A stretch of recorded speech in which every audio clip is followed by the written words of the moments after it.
Great. Thank you, Kristen. Okay. Oh, and two. Kristen is one and two. So she's like, I had a Hey. great time and a terrible time. All right. It's been a long time. And I hope you noticed the progression. We went from mixing to critic to mastering. And I'm really excited to welcome back Piper Payne, straight from Nashville. However, did you say you were in Arizona right now or you're in I'm in Nashville? Arizona today. All right. So Piper, straight from Arizona. If you've been with us for some time, Piper doesn't need an introduction, but I will still make an introduction.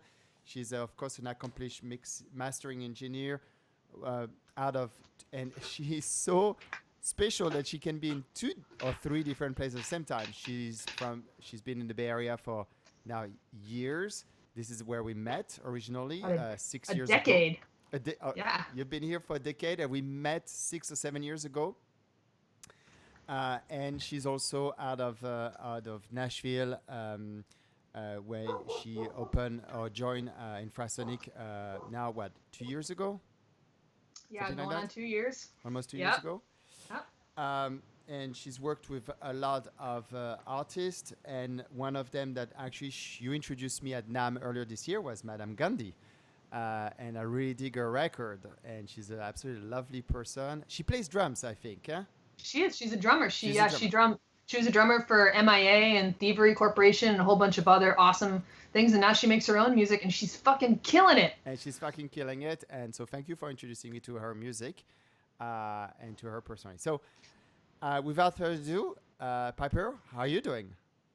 I'm doing great. Look, things are awesome and easy. It's a balmy 102, I think, right now here in Tempe, which is actually pretty cool.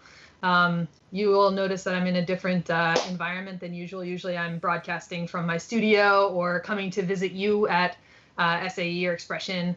And right now, we're in the middle of clearing out a studio to bring everything back to Nashville. So big, exciting things happening. But I've got my whole mastering rig here. And got my presentation lined up for something that I've never spoken about before online or in person. And I'm really excited about it. I'm going to be talking about transients and how wave fronts and the endings of waves, sound waves, will affect the impact, the emotional value, the engagement of your music, and how you can maximize that for mastering. And we have two awesome tracks to show you. One is by Samantha Margaret. She is a totally incredible San Francisco songwriter. She also works out of Nashville a lot too, and I've mastered a bunch of tracks for her so far. And also Kristen Ford, who is a Nashville-based songwriter, singer, and she just finished an album that I just mastered, and I'm really excited about it. And I begged the both of them, please let me use your music for demo material just to show all this off. So I'm really proud of it, and I'm really stoked to talk about timbre and harmonics and spatial perception, and maybe I'll learn something in the middle of it. Who knows? That's great. So can I take a very formal announcer voice to speak? Worldwide exclusive today. Debut. Debut. Great. Drop a one, everyone, if that sounds good to you. Let's see a couple of ones. And you can drop a zero if it's not good to you. Yeah, I'll talk about like whatever you want. If Yeah. you Um, yeah. And you wanted, I think you wanted also to touch base maybe about the future of the profession. Yes. Yes. So maybe we can talk about this. And that's when maybe I can get out of the camera, I put you a full screen, and if you want, I can monitor some of the questions on the chat for you. And when you're ready for questions, I can pop them for you. Yeah, let's do the talk about a talk and demo and stuff first, and then maybe pop back in. We'll talk about mastering as a career and what it looks like to start something as a mastering engineer. I've been thinking about this a lot as I'm kind of rounding my first decade as a professional mastering engineer, and I'm just really excited to share what I've learned and maybe think about what the future of mastering looks like for folks that are just kind of getting started. So if it's okay with you, look, I guess I'll just kind of get started. I've got a bunch of notes here, so if you see me looking down, it's just there's a whole bunch of stuff to make sure that I hit on. And I'm ready to start talking about mastering and transients. Go for it. All right, here we go. Okay, so I'm Piper. I master records for a living. I do a whole bunch of other things. I can totally see myself, which is the weirdest thing, but I'm going to just keep on talking through it. I make sure that, oh, thank you, look. I always try and make sure that the album sounds the way that the artist wants it to sound. But a lot of times, as you guys know now, after listening to a mixing and mastering talk for what going on like 5-6 hours now, you're probably in the know that mastering really isn't necessarily about the artistry of it. It's more about the technical pursuit to give the artist what they want. And a lot of times what happens is we will be presented with some music that we've never heard before. And we will be expected to then take this collection of songs and get them ready to go out into the world as a master. And if you've ever heard me talk about this stuff before, you know that I believe that mastering is 3 things. It's quality control. First and foremost, we make sure that we aren't going to have any errors, any issues with the sound that weren't there previously. And also, if we can fix things, we want to try and do that. Second thing, it's a format conversion. So it is taking a collection of songs that are maybe on tape, on reel-to-reel tape, and we're getting them ready to go out onto vinyl. Or we're taking a collection of high-res digital ready to go out onto CD, which is a lower quality resolution. And the third part about mastering is that we're finishing the creative process of making a record and we're beginning the manufacturing process of making a record. So a mastering engineer sits right in the middle there. We have to straddle both sides. We have to advocate for our artists and educate our artists in a lot of cases, or be educated by our artists. And then we also have to shepherd them through the beginning of the manufacturing process. Now, I'm not personally out there pressing a bunch of CDs, but I personally do need to know what it means to send a master in, to have thousands of copies of this thing made, and the weight that holds, that responsibility that I have to my client to make sure that their art and their music is presented in the best way possible. That's just the beginning of the manufacturing process. So a lot of times mastering engineers will have relationships with manufacturers, vinyl manufacturers. I'm one of them now. I'm get working on my own plant in Nashville, and so we have to know everything that goes into what happened in the recording, what's gonna happen in the manufacturing, and then make sure that by the time the album ends up out in the world, then hopefully it is what the artist wanted. Most of the time it is. Sometimes it's not. So a lot of things, a lot of little ducks have to end up cleanly in a row, and a lot of times there are issues that arise. Now, I've spoken at length about mastering issues and ways to avoid issues with the recording and the production process. We're going to get super, super nerdy today. So I want you to drop a 1 if you're a big, giant nerd, and if you're going to go on this whole journey with me all the way through, because we're going to get like super tweaky, okay? So let's see this. Thank you, Santiago. All right, Mauricio. Right on. Okay, keep going. Keep it going. This is so weird. I'm like yelling at my own reflection. Okay, so. And I can give you audio feedback. Everybody's perfect. excited. I know he is more excited than anybody else. He's beating everyone by the number of 1s. Awesome. Okay, so we are going down the super duper rabbit hole today. So I just want you to bear with me. I want you to give me a 1 if you have a decent pair of headphones on and that you can hear what I'm going to send you right now. I just want to make sure that we all have something to start with. I'm going to send you some noise. It's not terribly loud, but it's also not very quiet. So watch your ears. I'm going to just put this bugger on loop, and I want you to tell me if you're hearing this.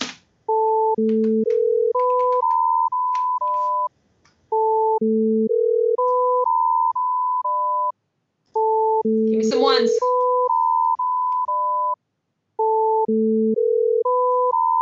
Headphones or monitors, whichever is fine.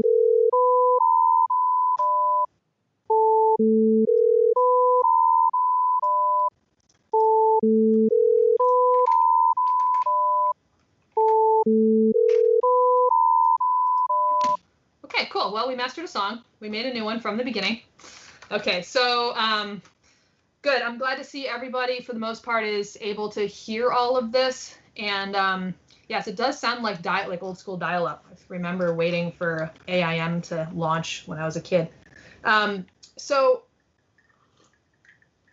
I think that it's time to start talking about mastering. So yeah, somebody should make a song out of that. I'll just I'll just set that up. Bleep, bloop, mix. Okay, and render. Okay, it's done. And now it is up on Google Drive. And I have now sent it to share with Loic.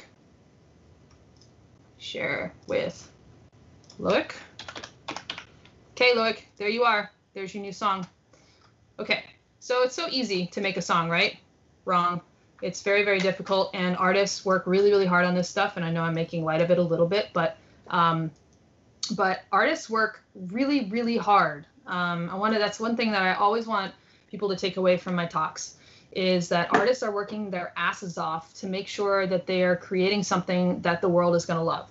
And in a lot of cases, they work for years on this stuff, and they will put together a collection that is now their baby. They just spent, if they're an independent artist, they probably just spent their life savings, several years of their lives, and they are now going to birth this thing out into the world. So it's our responsibility to make sure that it presents in the best way possible. My goal is to always, always, always educate and inform and give my opinion, because artists are paying mastering engineers for their opinion. They are trying to tell us what, or they're relying on us to tell them what they need to be able to present this thing in the best way possible. So let's talk about what sound is real quick. We're just going to talk about a few things and make sure that we're all on the same page.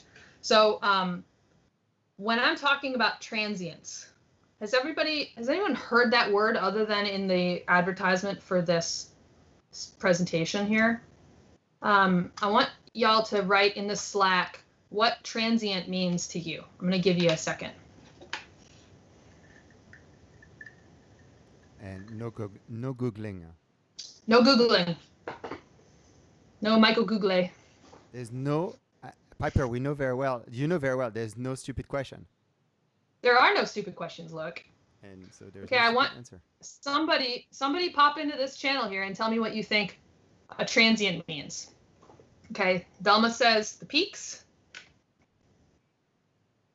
the edge of the audio signal, usually the attack. Okay, Clark, good going. Sudden change of volume, I like that. Quick change of energy in the recorded material, awesome. Ryan, did you Google that? Overall height of the waveform. Okay, all of these things are good. They're all correct. But I want to know more about what contributes to the transient. What is it that shapes that wave? We're all talking about the shape of that waveform. What is it that's shaping that waveform? What's creating that tone? Timbre. Thank you. Awesome. Good. Mauricio, you hit that nail right on the head. This one of the major things that contributes to the transient is actually related to the timbre. So the timbre it's a bunch of combinations of the fundamental frequency and then a bunch of harmonics that contributes to the shape of that waveform. Okay. So if you have a sine wave that is at 500 hertz and a sine wave that's 1,000 hertz, and those two things both happen at the same time, because most things are not as pure as that sound that you just heard. Those are simple. They're two-tone sine waves. So most things are way more complicated than those two simple little tones. Okay, so you might have something like my voice, for instance, that has a whole bunch of sounds in it that are all coming out, and that is shaping the sound and therefore shaping the waveform. Are you clapping for me, look? Okay, so what I want you to keep in mind is that timbre is, we also think of that as color or tone. And so every time we add a harmonic to the sound, we are changing the timbre, changing the tone, changing the color. And so, for instance, just to give you a few, a few places to start when you're trying to change the timbre or change the tone. When you add a second harmonic to a sound, in addition to the fundamental frequency, you're also going to be adding fullness. When you're adding a third above that fundamental, you're going to be softening the sound just a little bit. When you add above a seventh, it's going to add some bite and definition to the sound. And in general, this is not a hard and fast rule, but in general, even harmonics, when you're adding even harmonics to the sound, even if it's a really dense sound, it's going to fill out the sound even more. And when you're adding odd harmonics, it tends to close the sound down a little bit, make it feel not softer, but less full. So, I want you to keep in mind that simple tones are just like those sine waves that I played for you a minute ago. As soon as you start adding harmonics, you're going to start shaping the waveform. Okay. And keep in mind too that this is all, ideally in a perfect system. And when we start adding in things like your ears, the way that your human brain perceives sound, you're adding in the room, you're adding in level changes, all of these things are going to give you a jumbled mess of mathematics that are going to end up being almost impossible to solve for. So we can't necessarily be calculating constantly every single second of every single transient. We can take averages. So that's why we have things like RMS and dB in average scales, and we have LUFS now as a way of just trying to define that sound, define how the transient is interacting with the average overall level and sound. And so, I want you to just start thinking about these sounds and thinking about how something simple is often going to be your straightest path to success when it comes to audio, especially digital audio, because we have this want all the time to complicate things. And I will push you as much as possible. If I'm working with you, I will push you as much as possible to simplify those things and to only present what really needs to be in that sound. Okay. And so I want you to start thinking about how you could simplify the records that you're making, how to simplify your mixes, because that will often create a better sounding master, believe it or not. I know it sounds a little bit counterintuitive, but it's not. So there's that. Any questions so far? Is anyone totally out of their mind? You think I'm totally off base and I've totally lost it? Because this is what we're talking about all day. All right. So you've heard me talk a lot about stereo width and mono, and you've heard me talk a lot about trying to make sure that things like the bass, the kick drum, the vocal, those things are presenting dead up the center. If we're talking pop, rock, maybe even some indie style production, for the most part today, we're not talking about too much I'm not getting into classical music, and I'm not getting into folk or and I'm not getting into free jazz. That's for damn sure today. But when we're talking mostly about pretty straight ahead pop, rock, what you're going to find is that when you anchor the mix mostly in the center, you're going to find that it presents better on these littler devices, and it will still present awesome and sound fucking great on a big giant stereo system.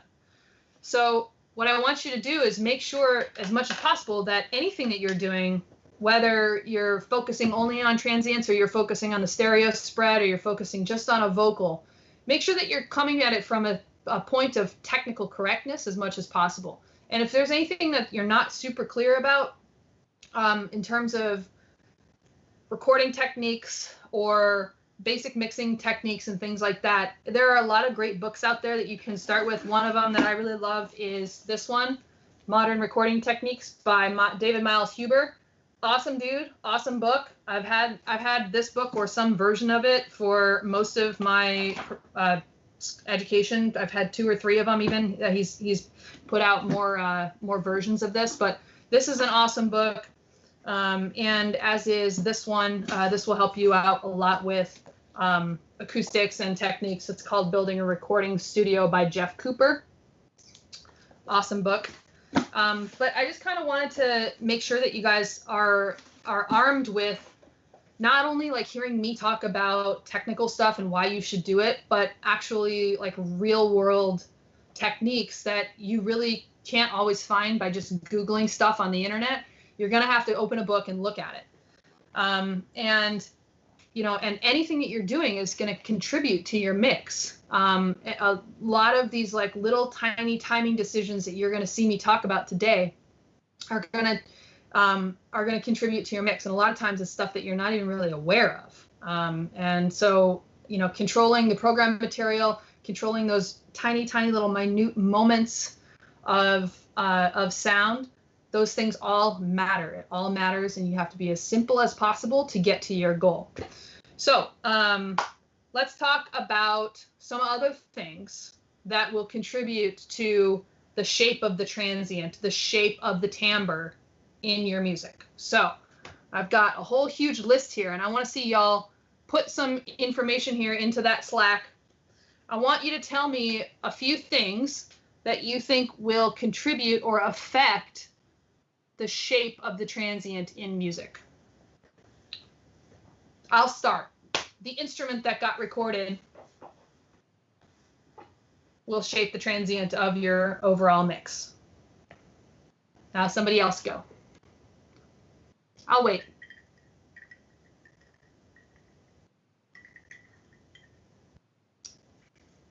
Your EQ. Good, Marcus.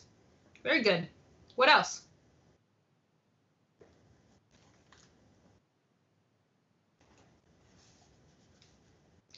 The microphone. Okay, the transient response of the microphone.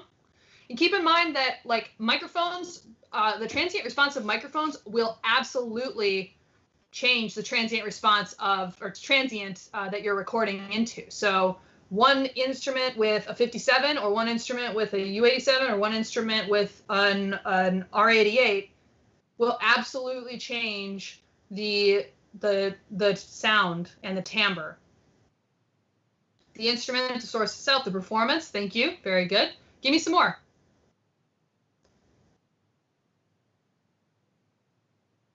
The artist. Okay. How about some more technical things that have to do with the recording system? Give me some of those. The DAW. The speaker, the presentation. Good. Keep going. The distance. Source distance. Thank you. Yes. Awesome. Good. Dynamics processors, limiters, the ADA, the A to D, D to A, compressors. Excellent. CPU processors. How about bit depth? Recording resolution. Those things absolutely matter. The sampling frequency absolutely matters. Did you know that jitter and clocking issues will also absolutely shape the transient of your recording? Yes. All right. Okay, now I want you to give me a few examples of something that has a really fast transient.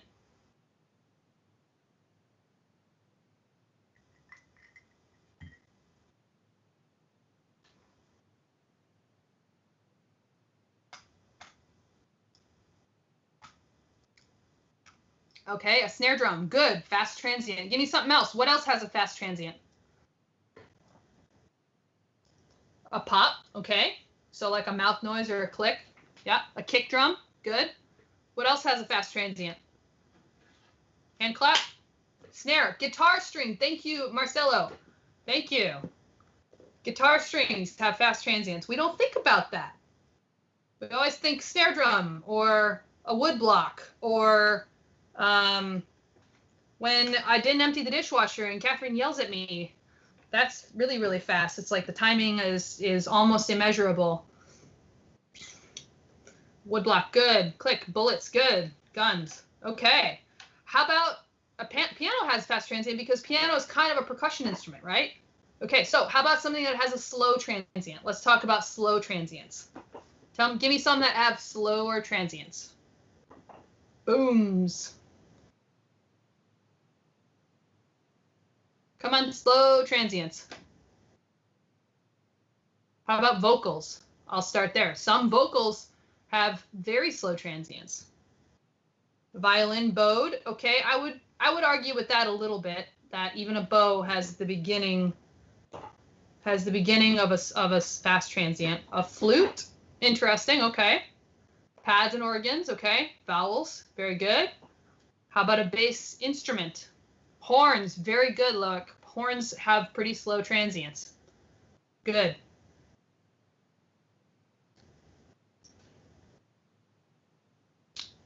Awesome.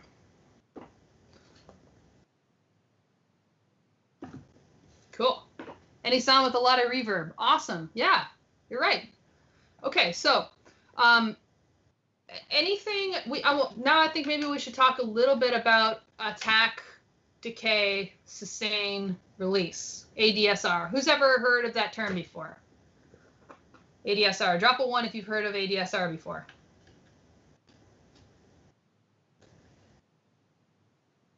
One. Good. Awesome. Awesome. Good. All right. So a few things that I want you to keep in mind today as we're listening to this stuff and as we're going through some of these demos. I want you to keep in mind that we've all heard about ADSR all the time, right? And we use it to describe the envelope of a sound. We use it to describe the not necessarily the impulse, but we use it to describe the entire shape of the sound without even describing, at that point, describing what the color of the sound is. So attack, decay, sustain, release. We've all seen these little graphs. If you've ever put your hands on any sort of a synthesizer before, you understand that the attack is the rise, the decay is the immediate fall, the sustain is how long the sound sounds, and then the release is the amount of the timing of the release of the sound, the sample. And what I want you to keep in mind is once we start talking about mastering, the sustain and the decay is just as important, to me anyway, just as important as the attack and the sustain and the release is just as important as the attack and the decay. So what you have to keep in mind is it's not just about the front of the wave, it's about the back of the wave too. It's about the other side of it, okay? So I'm going to pull up a little graph here that I found in my brain. Where is it? There. Okay. Can you all see this? I think you should. I think you can. I'm going to talk about a couple other little things super quick. So one of the things that we forget about a lot when we talk about a sine wave and a transient is that we forget about phase. And I want you all to pay attention here to, can you see my cursor? I hope you can. I want you to pay attention to the way that the phase is shifting here. Okay, it becomes a circle. Starting at 0, you've all seen a simple sine wave on a graph before, I would assume. Okay, and what you do is you start out at 0. When you get to the top of the beginning of the compression, you're at 90 degrees. And when you get to the back to the middle, when you're at the 0 crossing, you're at 180 degrees. You come back down to the bottom of the rarefaction, you're at 270. And you come back up to the 0 crossing, you're at 360. Did you know that that actually makes a circle? That's harmonic modulation of that one simple sine wave is going to actually, if you were to graph it graph it and it looks like a sine wave, but really it's a circle. What it is you're starting at 0. You have a compression that's pushing air, and then you have a return to 0 and then a rarefaction, which is pulling air. And then you are going to return to 0 and then a compression, rarefaction, like this, okay? A lot of people think when you're in a room like this, this is a big room.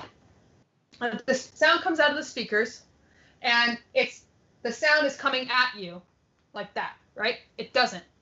The sound molecules that are being pushed from the speaker, they push and pull, and what they're doing is they're pushing and pulling against the other air molecules that are sitting right next to each other, okay? So they're all like cuddled up together in this room hanging out, And that speaker now has an electrical impulse that is now agitating a cone on the speaker to push to make that first wavefront. And it's gonna push these air molecules, and then these ones that were snuggled up and just kind of hanging out and happy there, they're gonna get pushed, and then the next ones are gonna get pushed, and the next ones are gonna get pushed. And this is a terrible, terrible metaphor, but it kind of sounds just a little bit to me like the transmission of a communicable disease. Basically, when things are really, really close to each other like that and all snuggled up, what happens is you have one agitation and then it ripples through. Okay, so the energy is what's transferring and what's moving. The sound waves themselves are staying in one place around a zero. Okay? Does everybody understand that? Because we can't really proceed until we all get that. Drop a 1 if you're getting it. Drop a 2 if you want me to keep talking about it and finding more metaphors.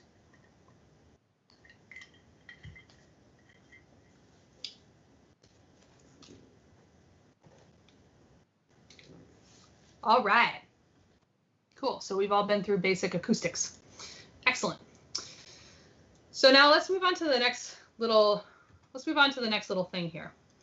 So another thing that we got to keep in mind too that's going to shape our transient is going to be loudness. So now we're down at the second little zone here that I really should have gone to art school, I feel like. So I was having a lot of fun going back and forth between colors.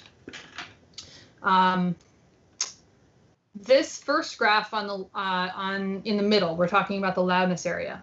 This is to demonstrate how sound works with each other in terms of energy or loudness or amplitude. So when we have a sound that's louder in the same frequency, I want you to see that we start at 0, we have a compression, a rarefaction. If you couple that waveform, you add it to another thing of the exact same sound. 1 compression, +1, -1 to the same, back to same 0 crossing, add those together. We don't raise the frequency or lengthen the frequency. What we do is we couple that waveform and we add the sound to it. So it doubles in level. Okay? This is very important because what happens in really complex music is that we have all of these crazy transients happening all the time. And unless they are the exact same sound at the exact same time, they will start to cancel each other out. Okay, because if you take this exact same graph and you invert this second one, you add +1 to -1 back to 0, you add -1 to +1 back to 0, you get no sound. It cancels itself out. Okay, so I know this is totally like basic acoustics and basic audio stuff, but for those of you on this call that have never had this actually explained to you properly, this is why we end up with a lot of issues in the stereo image. And when we start doing stereo widening, it ends up causing problems to our impact and to the fullness of our sound. Because as soon as you start turning a stereo widening knob, you start adding width. What it's doing is it's actually shifting that phase so that this second waveform, the second little sine wave that I drew, actually ends up shifting in degrees, same way that I have it explained over here, 0, 90, 180, 260. What it's doing is it's shifting it in time. And so what happens is you're starting to get some things that are going to cancel and some things that are going to couple. So when you couple waveforms, you add the sound to itself, you're going to get, oh, I actually made a mistake on this one down here. Whoopsies. Pretend there's a fourth little speaker guy down there. You have sound 1, you double it, you end up with sound 2, which is actually double the level, add 3 dB. Add it to, multiply it again, 2 to 4 of these little sound buggers, little speakerphone things. That becomes 6 dB added. So every time you double the level, you're going to add 3 dB. Okay, so one thing that I want you to keep in mind is that dB is all relative. It is a thing that we use to describe the loudness of a sound, not necessarily a momentary loudness of the sound, not necessarily a full depiction overall of how the sound is. But when you start adding level and coupling these waveforms, you're going to start ending up with some really weird things that are going to happen. And this matters. So it's all about transients. Just bear with me. This matters. Okay.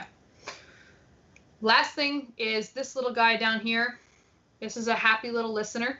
Does that apply to vocal doubling? It absolutely does. If your Velma is asking, does that apply to vocal doubling?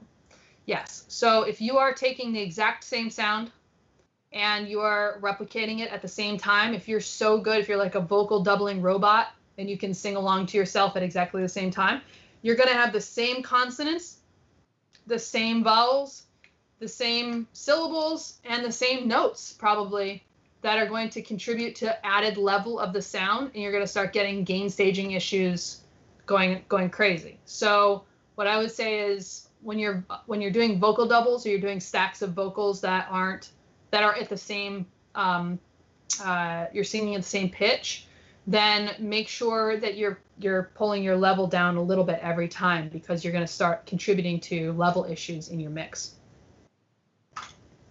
Okay. Lastly, this little guy down here is just a happy little listener hanging out, sitting between the speakers.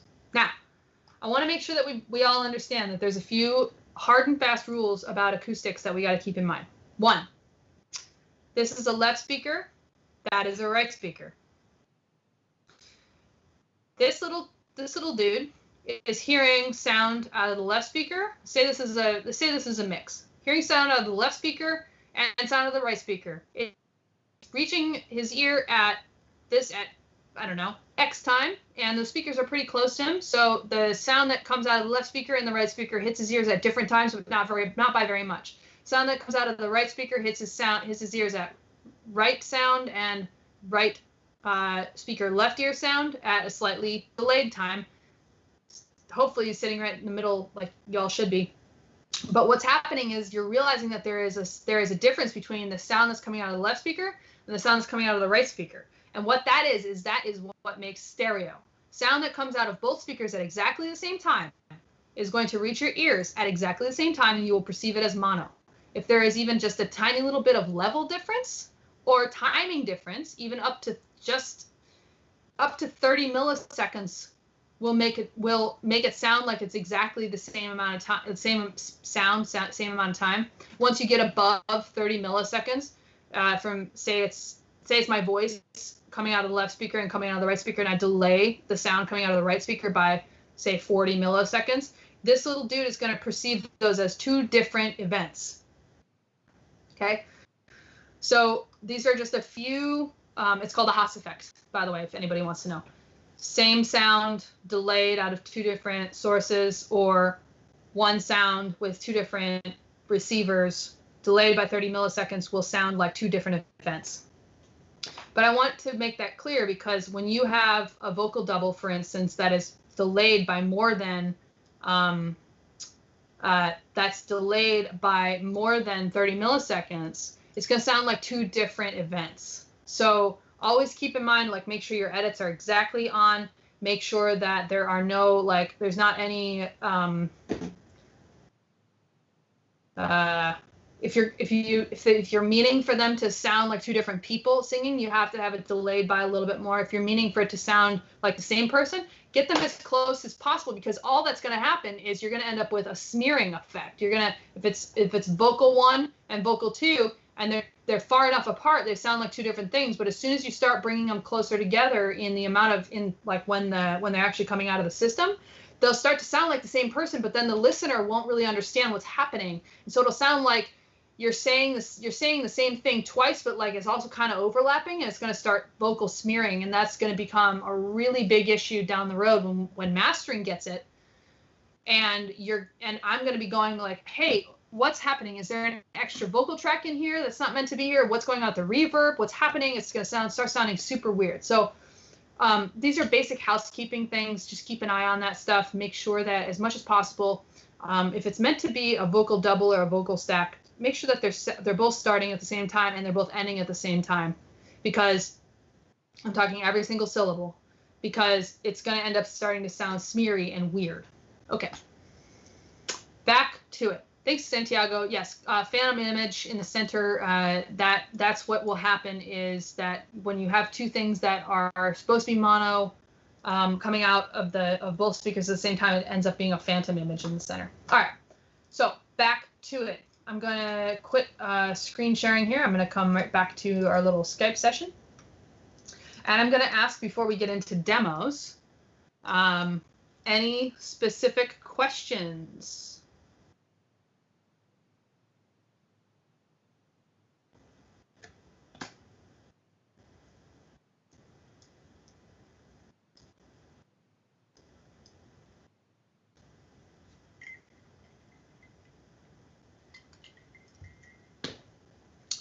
Okay, here we go.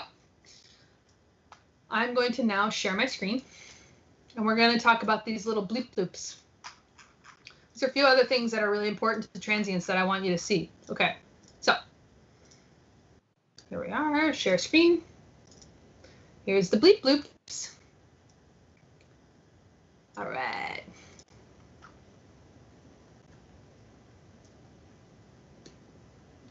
I just want to make sure you can see what I'm seeing. All right, have a look at these bloops. So what I did here, I started with a simple sine wave. Let's see, can we see it all okay? I hope so, okay. Okay, awesome. So what we've got here is A440 and 880. And all this is I played back a tone generator on 2 separate channels. And I made tone gen 1 was 440. You can actually see here. Look, can you confirm to me that you can actually read this? That's really, really tiny text. Can you actually see that? 440 and 880? Just so you can see where I'm at with this stuff. Okay, cool. Okay, so 440 and 880 added together becomes this sound. Here we go.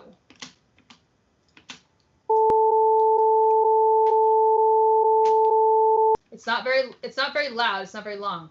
But what is happening here is that there are 2 sounds and they're doubled. So it's the fundamental frequency of 440 and the second harmonic of 880.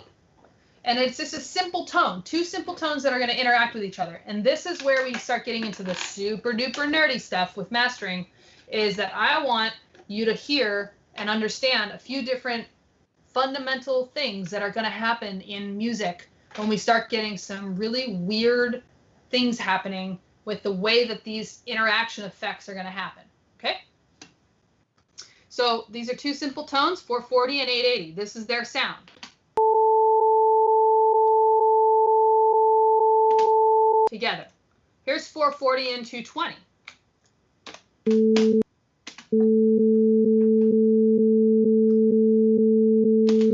So 2 separate sounds that have a very large difference in the frequencies that they are presenting with. 440 and 880, 440 and 220, totally different frequencies. They're relative to each other, they're relational, but they're different enough that we hear them as 2 different tones.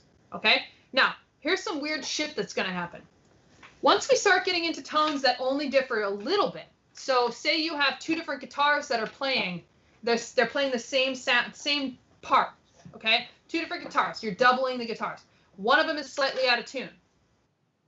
What's going to happen if they're playing the exact same note? One is slightly out of tune.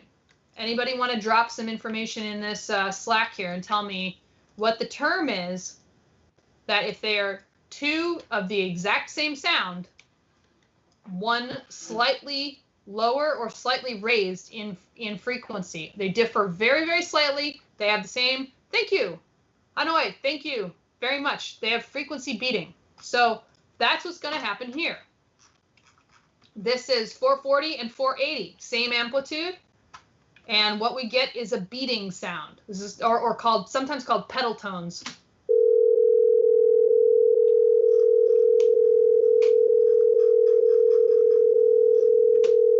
Okay, so, but, oh my gosh, hold on. Look, this looks almost just like a normal ass sine wave. How am I supposed to know if I'm just being presented with this, that it's not a normal sine wave because of the shape of these transients. Okay, these transients here are very clear. Oops, sorry. These transients are super clear. They sound like just super basic sine waves together. These boys sound like they are dialing up to the moon, and you can even see there's a shape to this overall. Okay, so those are two sounds that are identical, but slightly identical in amplitude, but slightly varied in frequency. And here's something that's also really interesting. This is called a combination tone. Combination tones happen when we have something that two tones that are going to vary by a lot, like more than like 100 hertz. They're something that is they're the same amplitude, but what happens is the human ear or perception is going to create a new tone for this thing. And what's going to happen is it's going to create a tone based on just a formula that I probably learned in college at some point, but I don't remember anymore. But basically, it's going to create a new tone that we as humans are going to perceive as a totally different sound. So here is the difference between a 1K and 500. They're going to add together, and it's going to sound like 1.5K. Okay?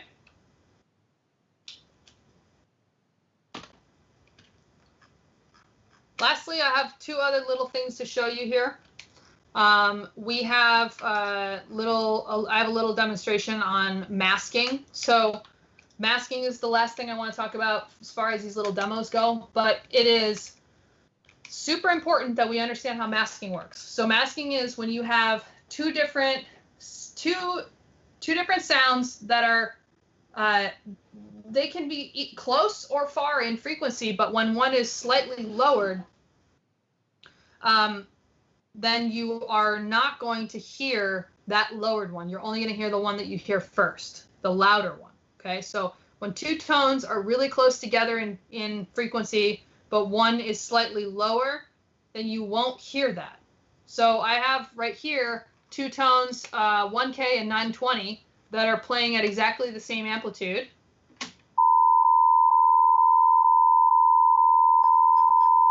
And we can look at that transient. Okay. And I have two tones here, the exact same two, 1K and 920. I played 920 at -12, and we ended up almost not hearing it. Okay, and then just to give you an idea of what else is happening with masking, once we start lowering or raising that frequency, the second one, even though it's lower in level, it's a different tone, it's a different pitch, wildly different than the first one. We can hear them as two different events. So again, masking, same close in pitch, exact same level. Close in pitch, slightly lowered level. Very different in pitch, also slightly lowered level, we still hear it. Okay, so that's just to give you an idea of how these waveforms are all going to be interacting with each other. This one's my favorite because it feels like I'm on a phone and no one will ever pick up. Okay. Any questions so far about these? Well, these are only three different types of perception of how transients are working and how these sounds are working with each other. But I just kind of wanted to take a pause here and see if I've lost anyone.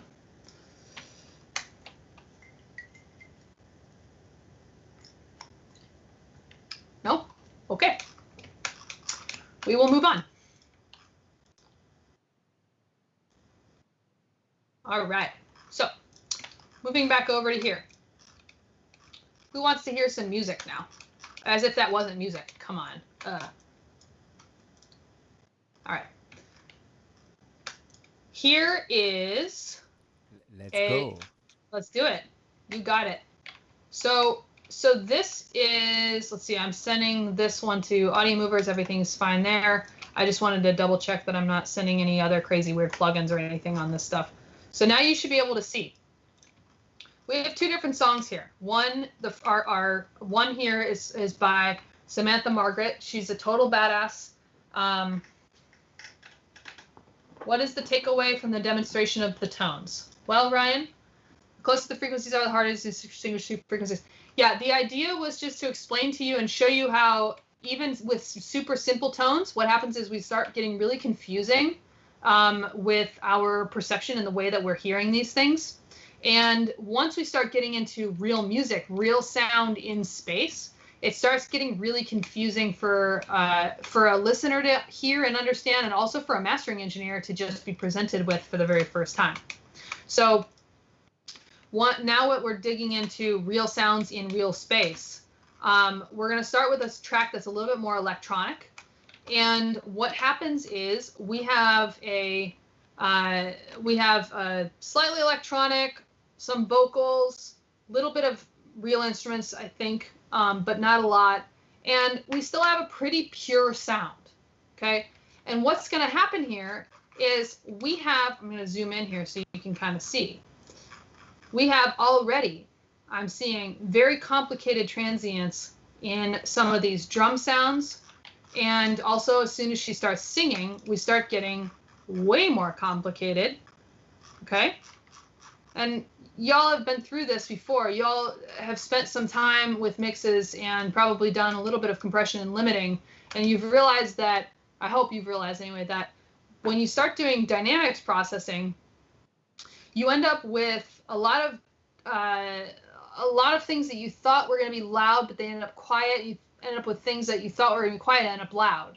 And so my goal here is to try and show you how to maximize immediate transients and maximize what the artist is looking for program dynamics. So I have 2 different songs here. One that has a lot of information with immediate transients. Not the whole song itself doesn't do a whole bunch of, backflips with program dynamics, but this song does. This song has a little bit less information in immediate. This one's called Stick Shift Corolla by Kristen Ford. This one doesn't have a ton of immediate transient information. It's actually kind of a dense song. But what I wanted to be able to show on this master is that over the course of the song, we end up building into this crazy, big, loud sound at the end. So we're talking transients in terms of immediate sounds and in terms of long-term program dynamics.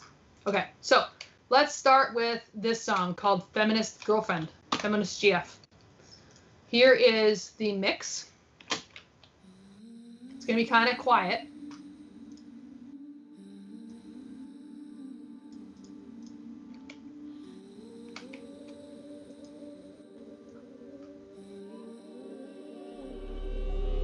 I'll wear my strawberry earrings, you wear that smug little smile. I'll wear whatever I'm wearing and you can think what you like. Okay, and then here comes the master. It's going to be quite a lot louder.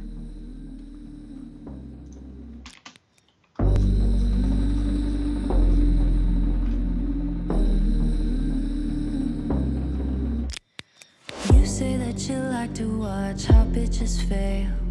Talented or not, you knock the wind from our sails. Your t-shirt says the future is female, but I don't think you buy what you say. I'll wear my strawberry earrings, you wear that smug little smile. I'll wear whatever I'm wearing and you can think what you like. And when the future comes calling, I hope you fall into line. It's been a barrel of laughs in your world. Welcome to mine.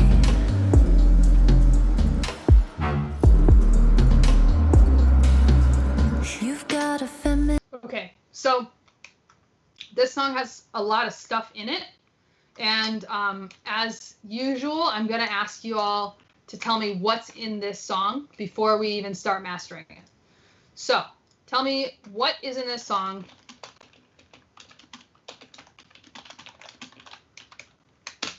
I want to hear it. Tell me what's going on in here. I'm going to start playing it again, and I want you to list out every instrument and sound that you're hearing here.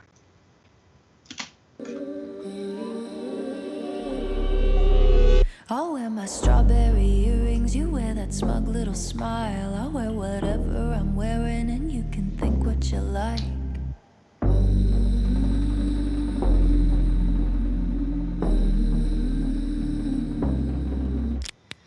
You say that you like to watch how bitches fail. Talented and not, you knock the wind from our sails. Your t-shirt says the future is female, but I don't think you buy what you sell. I'll wear my strawberry earrings, you wear that smug little smile. I'll wear whatever I'm wearing, and you can think what you like. And when the future comes calling, I hope you fall into line. It's been a barrel of laughs in your world. Welcome to mine.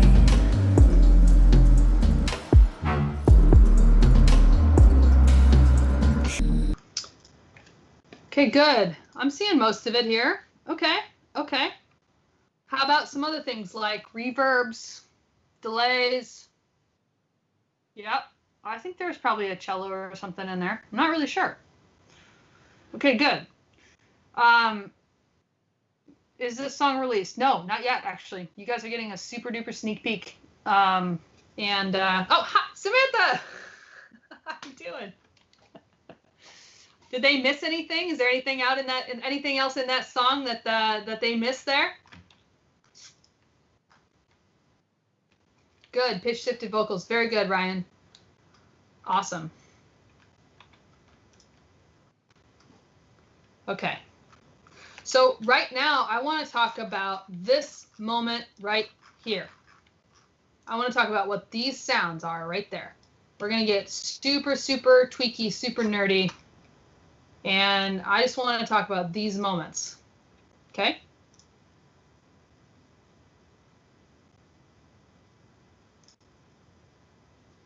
Somebody move a sofa. Interesting. Okay, so I want to talk about these moments right here. You say that. Okay? This is boom, right? You say that. You say that. This is a super important part of this song. And I'm just playing, it's so cool to have the artist here. I never actually get to have the artists around and like hanging out with me when we do this. This is so neat. So, so this is branches crackling, blowing on a mic, a vocal sound. And one of the things that I love about this song and why I was so stoked to be able to talk about this song today is because of these little tiny moments. Samantha's using space and just empty air for some of this stuff. And what is happening is we have to realize as humans that we only perceive loudness based on not loud. So when you have a whole bunch of sound coming at you, and I just throw a little bit more sound on there, it doesn't mean anything. But when you have total silence and I throw a whole bunch of sound at you, it's going to be very jarring, and it creates expectation. Very good, Marcel. What happens is you end up with an impact. We can't have loud without quiet. We can't have quiet without loud.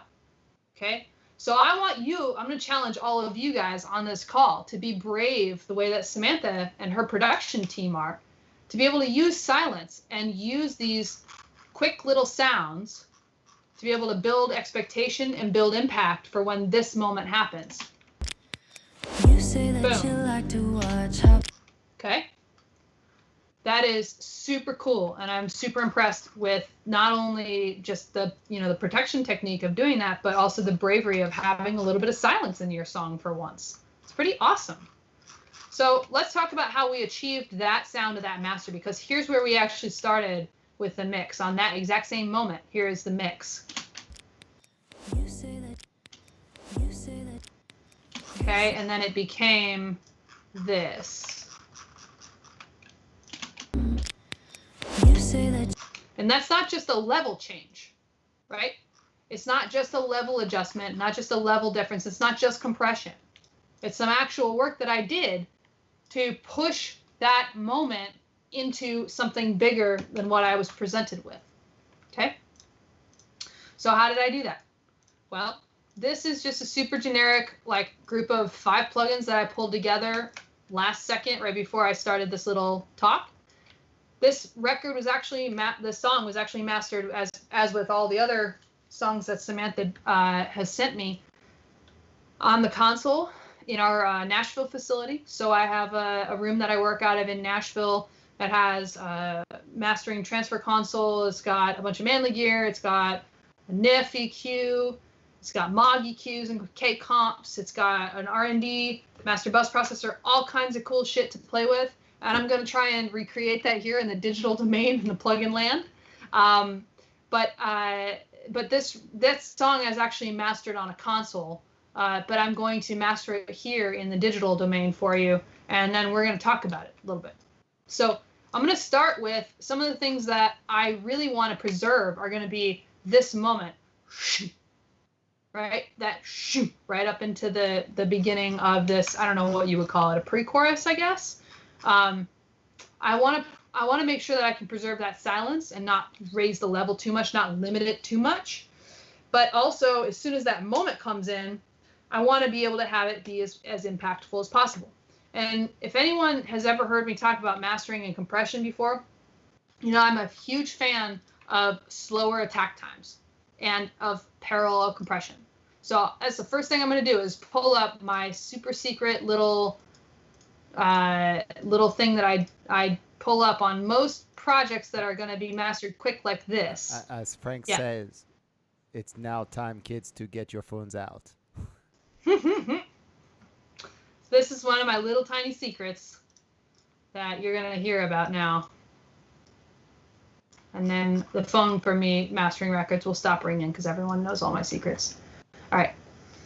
So one of the things I always talk about is how records, when you're working on records, you have to take the song in context with everything else. Can you actually see this Pro C? Look, can you tell me if you can see the Pro C? Yeah. Okay, cool. So you have to take records in context with all the rest of them. But the cool thing is when you get to just do a single at a time, you can do whatever the hell you want. And it's awesome. So this song I got to push really, really hard. And I got to have some fun with it. So this one, I'm almost always going to be EQing and compressing at the same time. But for this moment, I'm just going to be talking about compression. I'm going to turn the compressor on and off so you can hear it. I'm going to turn that bugger off too. So we're going to go pretty slow attack time. Yes, sorry, actually, we don't see the plugin. Oh, okay. Hold on. Let me see. Let's see what's up. Thanks, Ryan. It's only letting me show one screen at a time, but here we go. But here, you know what? Screw it. Here you can see everything. I'm not seeing that yet. Can you see everything? Not yet. Where am I going? Now, yes. You can see it all? Yeah. Can you see the Pro C? Yeah. Now, awesome. Yes. I lied to you the first time, but now I can see it. Well, okay, that's fine. You go be transient over there. Okay, so let's see. This first one, now you can see good. All right, this first little moment that I'm going to have with this compressor is going to be to try and bring out the detail in this sound. Okay, so first thing is it's not going to be about level. It's going to be about detail. So I'm going to just put this on repeat. You say that you like to watch how bitches fail. Talented and not you knock the wind from our sails. Your t-shirt. There's off. We're not going to see a huge difference in level. Watch how bitches fail. Talented and not you knock the wind from our sails. Your t-shirt. You say that you like to watch how bitches fail. Talented and not you knock the wind from our sails. Your t-shirt. You say that you like to watch how bitches fail. Talented and not you knock the wind from our sails. Your t-shirt. You say that you like to watch how bitches fail. Talented and not you knock the wind from our sails. I'm gonna start pulling the threshold down a little bit to build that moment up. Talented and not you knock the wind from our sails. Your t-shirt. You say that you like to watch how bitches fail. Talented and not you knock the wind from our sails. Your t-shirt. You say that you like to watch how bitches fail. Talented and not you knock the wind from our sails. Your t-shirt. You say that you like to watch how bitches fail. So one of the things I'm looking for in this is to try and find a uniform, at the moment, trying to find a uniform compressor setting that's going to work for most of this. And one thing that I'm hearing right now is that we are hearing a lot more detail in the low end, a lot more support from below, but I'm not hearing a lot of that detail in the top end. And then when that moment of the whole pre-chorus comes up in, I don't know, Samantha, maybe you can tell me what part of the song that actually is. Is a verse, for a second verse or a pre-chorus or something? I'm not actually hearing a whole lot of level change right there. So right now I'm going to try and build in a tiny bit more detail, little tiny bit more. And I'm going to do a little bit of compression. You can all see the 2500 that's in front of me here. I hope so. Okay. And I'm going to try and build up that moment a little bit. There we go. That feels better. So we're getting a little bit more intimate, a little bit more immediate sound. You say that you like to watch how bitches fail. Talented and not you knock the wind from our sails. This is just the mix. You say that you like to watch how bitches fail. Talented and not you knock the wind from our sails. Your t-shirt. Master. You say that you like to watch how bitches fail. Talented and not you knock the wind from our sails. Your t-shirt. You say that you like to watch how bitches fail. So the last thing I want to impart on you for this particular song is just related to the space around all these instruments and around the vocal. So I want you to pay attention really quick to the overall reverb sound that we have on just the raw mix itself. And then when I turn the compressors on, that's all we're doing. We're just doing two simple compressors here. When we put the compressors on, what happens to that reverb sound? Does it come up? Does it get suppressed? Is it spread out spatially? Does it suck itself up in there, up into the vocal? I want you to tell me what's happening there. So here's the mix itself. Whoopsies, sorry, there's that moment. You say that you like to watch how bitches fail. Talented and not you knock the wind from our sails. Your t-shirt. You say that you like to watch how bitches fail. This is the mix. Talented and not you knock the wind from our Here's the master. Your t-shirt. You say that you like to watch how bitches fail. Talented and not you knock the wind from our sails. Your t-shirt. This is the master. You say that you like to watch how bitches fail. Talented and not you knock the wind from our sails. Your t-shirt. You say that you like to watch how bitches fail. Talented. Okay, what happened to the reverb? Tell me in the Slack. What happened to the reverb when we started doing some compression work?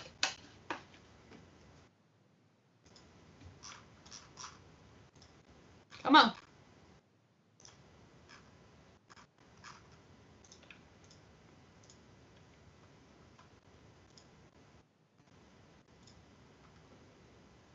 Anybody?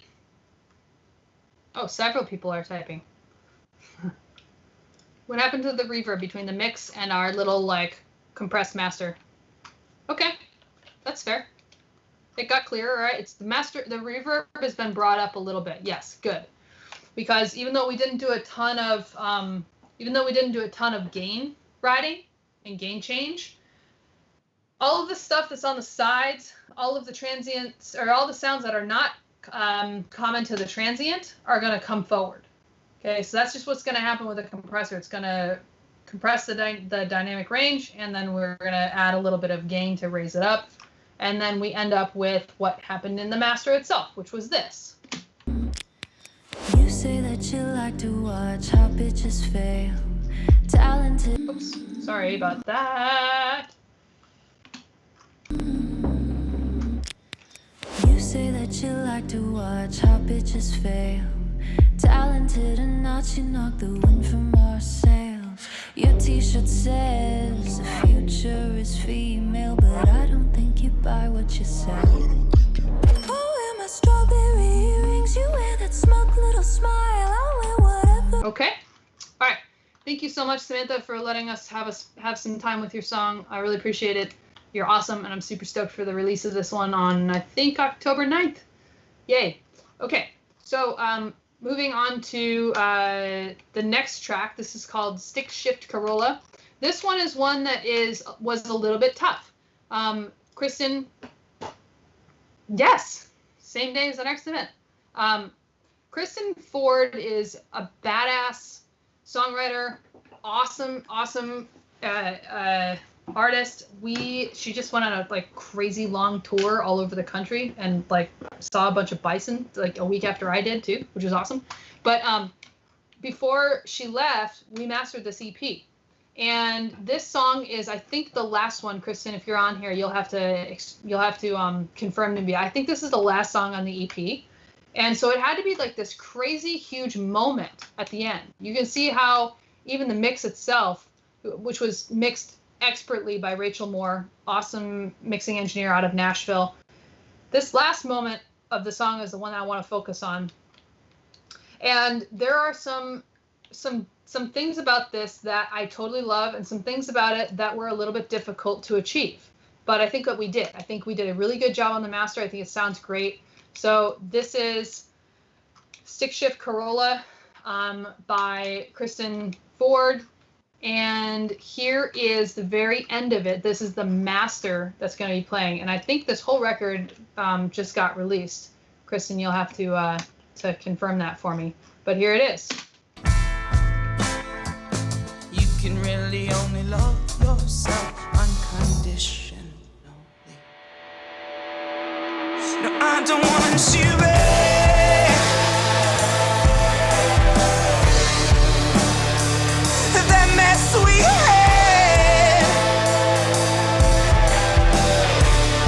Okay, so this song, there's a whole bunch of stuff going on here. And one of the things that I was trying to keep forward was a little bit of the sound of the snare drum, in particular, the kick drum, pushing the song along. And it was kind of difficult to do because there's so much other stuff happening. It's really, really dense. But I think we did an okay job here. And I think that it sounds really good. I want to kind of go into some of the ways that we were able to achieve that in terms of these immediate program dynamic changes, and then the sustained for long to be able to get that snare drum to pop forward. Okay, so one more time, we're just going to play through the very end of this section right before the big build-up. They gotta learn eventually. You can really only love yourself unconditionally. No, I don't want you back. That mess we had. Okay, so I'm going to take a little bit of the work that we did to build up that little plug-in chain. This again, that song was mastered on a console, so I'm going to recreate it here in the digital domain. And what I'm going to have to do is actually give us a little bit of transient control in the low end. So I'm going to pull up my tiny little, again, get your phones out. This is my little starting place with the FabFilter multiband. And if I ever send this to anybody, there is one little trick in here that you will not have any success with unless you do this is to tighten up the slopes of these filters. I'm going to guess we're just going to start there, but I'm not really sure. So we'll find out. All right, here we go.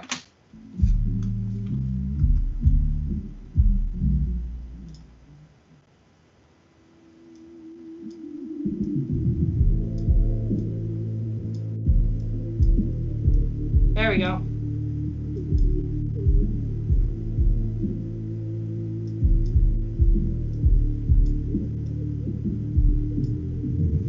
Because what's going to happen is once we start pushing the level on this stuff, we're going to start losing low end. And we're going to start ending up having like this soupy feeling, but also way too much top end. And it's going to start getting grating. So the first thing I want to do is prime our engine for enough low end to compensate.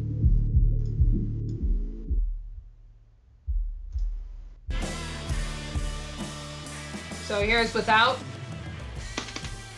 You can really only love yourself unconditionally.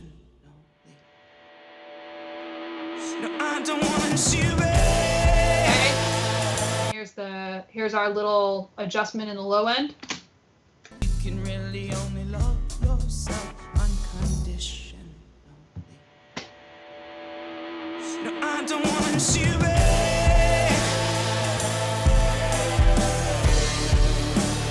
Take it off. that mess we had.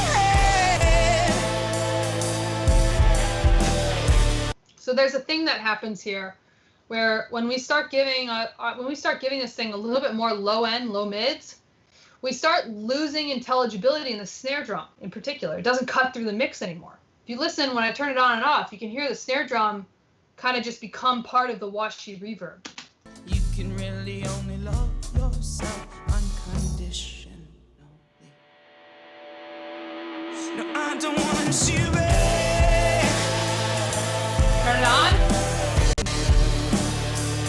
that mess we had. And that's because the snare drum is now being affected by some of those slower transients. The snare drum is now getting sucked up into the mix.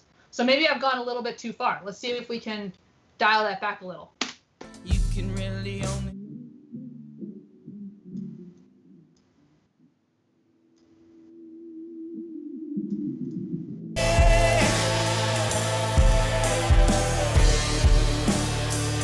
that mess we had. Get yourself a new head. Okay. I hope you write your own story. Okay, so now we're at this point where we're actually contributing to more transient immediacy. Like we're actually contributing to getting a little bit more out of it than what was even there. So that's awesome. So now the problem is I'm starting to hear that we're affecting the vocal, which is a slow transient. We're starting to give the bass and the kick drum a little bit more information or a little bit more energy to deal with. We're starting to give that snare drum the ability to pop forward. But what's happening is now we're starting to suck the vocal down a little bit. So let's see what we can do about that. You can really only love yourself unconditionally. No, I don't want you,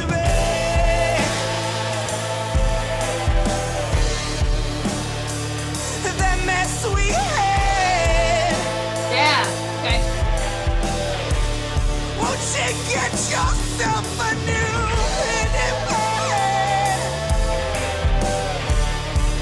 I hope you write your own story. Okay, so what I'm hearing is that this little 2500, we've changed a lot of the settings on it now, but this little 2500 is actually making the vocal pop forward.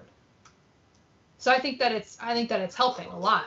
And Kristen is like, she's singing her face off, and I want to have a sound that's contributing to her, the energy that she's putting in. I want to have that contribute in a positive way to what we're hearing. So one more time here. This is the mix plus a little bit of a tiny bit of EQ little bit of low-end multi-band work, and a little bit of compression here. And we haven't even hit the actual compressor that's going to do most of the work here. You can really only love There's the mix. yourself This is the mix. No, I don't want you, babe. And here's our little master, pseudo master. You can really only love yourself unconditionally. No, I don't want you, babe.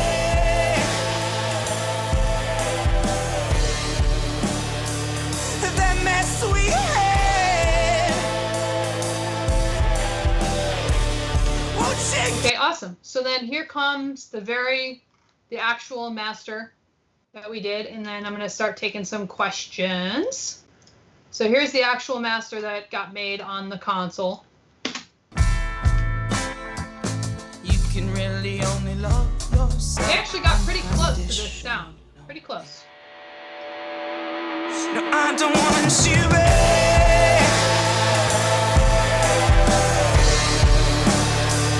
That mess we had. Won't you get yourself a new anyway? I hope you write your own story. But I want what I can't have.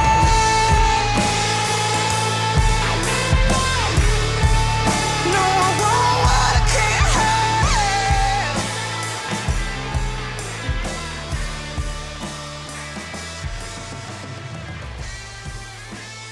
Feels like you're rolling the credits here.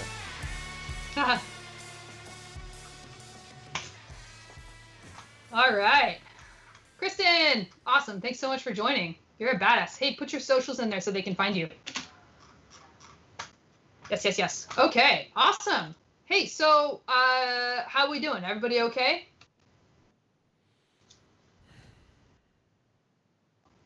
Great. Good to see. Awesome. Okay, so I wanted to just make sure that you had a way to get in contact with me and Kristen or Samantha. And just to say thank you for having me again. Loic, as usual, this time flies by like crazy. And I wanted to just thank you very much for letting me hang out with you guys today. I am around for questions and happy to answer any questions at all.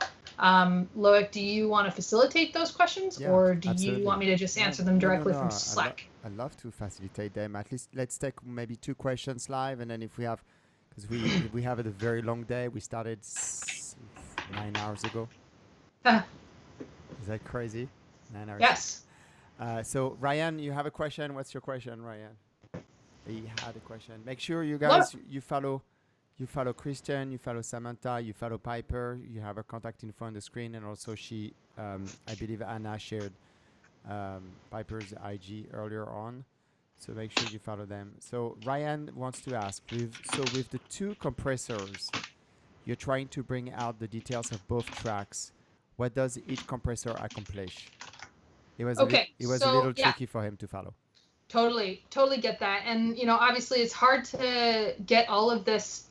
It's hard to show all of this. Like, it's a lot easier to show it on a console, of course. But then the problem is that you can't get into, like, the super nuanced, like, super tweaky as you can with the plugins. So I'm going to share my screen really quick one more time here.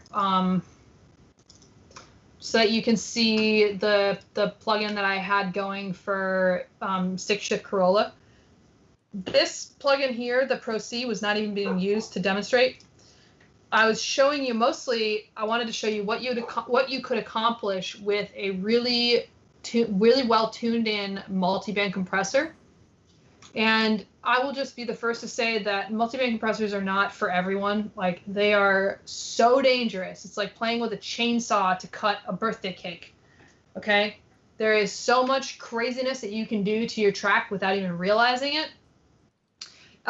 But the thing that I found worked well for this particular track on this little pseudo master is that I was able to, just with really strict control on the filters, I was able to bring out a little bit of the low end and the low mids, to be able to bring a little bit of fullness to this track for when we actually hit hard on the very end.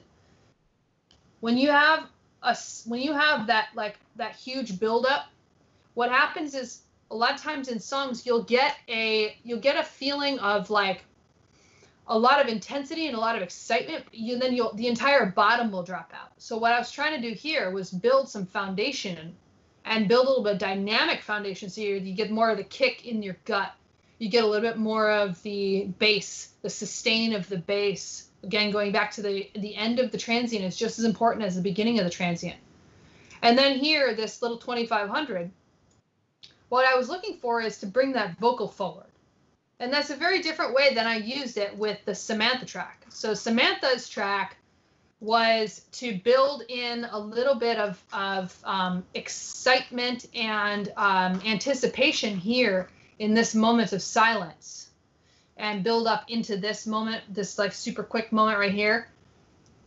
And so if I start going with really heavy limiting and heavy compression, the way that we just did with the Kristen track, what would happen is these little quick little sounds, those would become almost inaudible because the actual noise floor would come up so much, and then that moment where she starts singing will go away. So what I try to do there is use this little Pro C to build in a little bit of parallel compression to give us some level, but not raise the noise floor by too much. So it gives us some detail. One of the ways that you can think about this is if you Google this thing, I'm sure you guys have heard this before. If you haven't, it's a super cool technique. It's called New York drums. And it's a technique of using parallel compression to build in detail, to build in like, if you've ever heard Bernard Purdy play drums, he does this thing called the Purdy Shuffle. It's like the coolest sound ever. And he's got all these little tiny ghost notes that he's playing with the snare. The problem is if you record those just the way that they are, you lose the detail. So what they learned to do is they would very heavily compress the sound of the overheads, and they would make a duplicate and build that up under the drum mix and up under the drum. There was like a whole drum bus situation happening, but they were really super simple recordings. And so you'd end up hearing like this hyper realistic version of his little Purdy shuffle. And so you can Google it. It's called New York drums. It's a cool way of describing the way that I'm using a parallel compressor right here. There you go. Santiago has a situation here, which is, could you explain a little bit the settings for the FabFilter Pro C using the sidechain according to the slope of the compression? It's not, no, Santiago, who is also one of my former interns. Hi, dude, nice to see you. That's a parallel compressor. It's not really working as any sort of upward work. It's downward work with a blend from below, with a really, really long attack time and a really high ratio. So it's almost like a parallel limiter. Thank you. And last question from Ryan, and then we're going to wrap this up. Also, what might be the best way to learn these little details? I feel like sometimes with these demos, things happen faster than I can hear them. Mm-hmm. Yeah, it's hard. I mean, some of these, Loic, you can attest to this, that I'm constantly asking you for more time. And what happens is, like, all of this stuff goes by so quick, and I try and slow down even, because a lot of times these masters happen like 20 minutes. Each of these songs were basically mastered. Like, it happens really, really fast. So I'm glad, Loic, that you are recording these now and able to replay these. And Ryan, you can always just email me or call me sometime. I'm happy to talk about this stuff anytime. It drives my manager and my partners insane that I talk on the phone all the time. But I'm happy to talk about compression and any of this stuff anytime, because compression is really hard. Like, it's not just you. You're not missing stuff. It's just that you have to hear this shit over and over and over again to be able to understand what's going on. Like, I was mastering records probably for more than a year full time before I really understood and could dial in immediately what I wanted. And that was after spending 4+ years as an apprentice watching other mastering engineers to do it and then trying to recreate their work. It's not an easy thing. It's not just you. It's hard. It's really hard.